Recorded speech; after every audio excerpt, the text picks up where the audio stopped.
একটা জায়গা করবেন না, সমাজের ক্ষতি হবে। মসজিদের পবিত্রতা নষ্ট হবে। ওরা আমাদের ছেলে, আমাদের ভাই। আর বড় বুজুর্গ আলেমদেরকে বুড়ো আঙুল দেখাবেন না, এটা 3 নম্বর কথা বলছি। কি বললাম? বড় বুজুর্গ আলেমদেরকে ভিডিও এসডিও ডাকছে, পা ফুলে গেছে। ইমামদেরকে ওই কি নাম সবুজ বাতি দিয়ে ডেকে নিয়ে যাচ্ছে। হাই ইমাম, তুমি বুঝতে পারছো না তোমাকে কোথায় নিয়ে যাচ্ছে?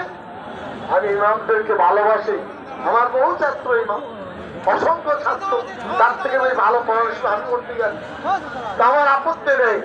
এক হলো মসজিদকে রাজনৈতিকরণ করা। তো ফুটবলায় যান যে বলো রাজনীতি করবো মসজিদে, ফুটবল শুধু বাইরে দেবে? হ্যাঁ, আল্লাহ দেবে? দেবে না।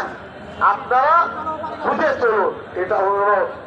আর মাদ্রাসা বুজুর্গ ব্যক্তিদেরকে বুড়ো আঙুল দেখাবেন না।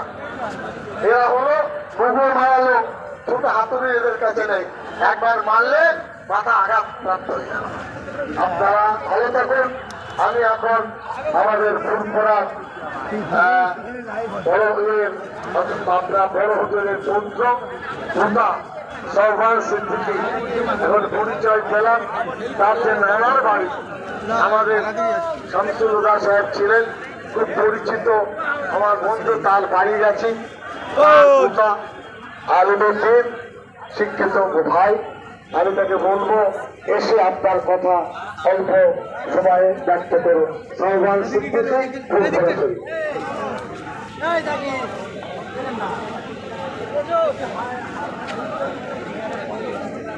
এত ভিড় যাব কি করে? এত ভিড় যাব কি করে? আসসালামু আলাইকুম ওয়া রাহমাতুল্লাহি ওয়া বারাকাতুহু। ইন্নাল হামদালিল্লাহ